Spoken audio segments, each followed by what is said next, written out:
तरी तुझ लागी कर्म, तुची जयाचे परम. भक्तिसी मनोधर्म, विकोनी घातला.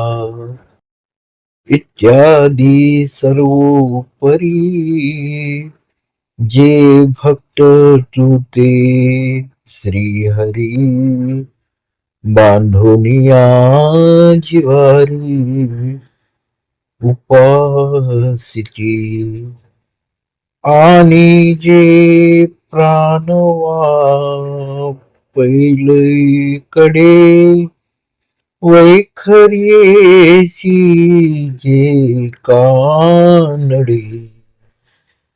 काईसयाही सांगडी, नव्हेची जे वस्तू. ते अक्षर जी अव्यक्त, निर्देश देश रहित. सोहम भावे उपासित, ज्ञानी जे. अर्थ: ज्यांची सर्व कर्मे तुझ्याकरिता होतात, जे तुलाच आपली परमगती समजतात, ज्यांचे सर्व मनोविकार देखील तुझ्या एका प्रेमाकरिताच उठतात, हे भगवंता,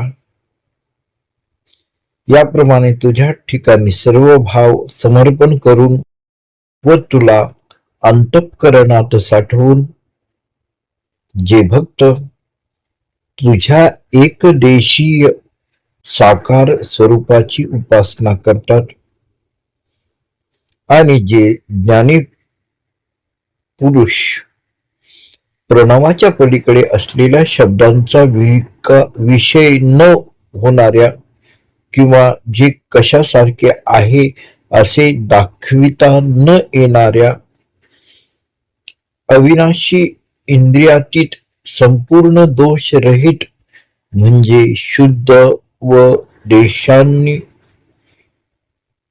मर्यादित नसलेल्या तुझ्या व्यापक स्वरूपाची सोहम भावाने म्हणजेच मी ते ब्रह्म आहे अशा ध्यानाने उपासना करतात. गुणार्थ दीपिका. सगुण स्वरूपाची भक्ती करणाऱ्या भक्ताची परमप्रेमामुळे जाणीवरहित भगवत कारण असते आणि ज्ञानाचे अव्यक्त स्वरूपाशी मी ते स्वरूप आहे अशा जाणीवेने ऐक्य केले जाते. हा जो भक्ताच्या ज्ञानाच्या भगवदैक्य स्थितीत फरक असतो, तो येथे 30 व ते 32 पर्यंतच्या ओव्यातून माऊलींनी दाखविले आहे.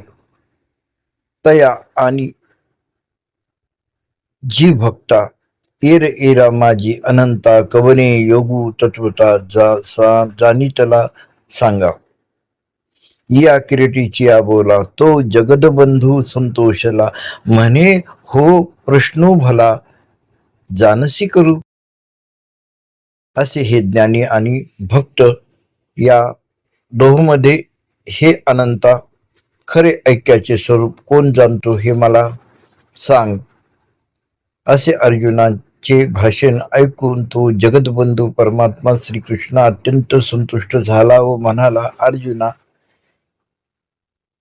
उत्तम प्रश्न कसा करावा हे तूच जाणतोस.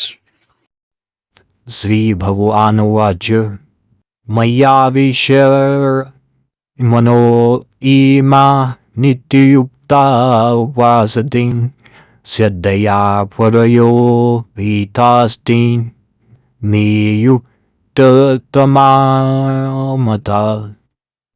अर्थ माझ्या एकदेशी सगुण श्रीकृष्ण स्वरूपाचे ठिकाणी मन लावून सर्व कर्मे मत प्रित्यर्थ करोय. जे माझी परमप्रेमाने उपासना करतात त्यांचीच ठिकाणी माझी मोठे जाणीवरहित ऐक्य झालेले असते असे मी समजतो.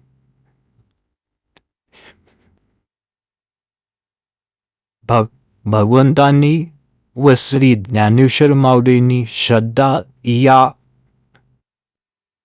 शब्द प्रेम या अर्थी वापरलेला आहे.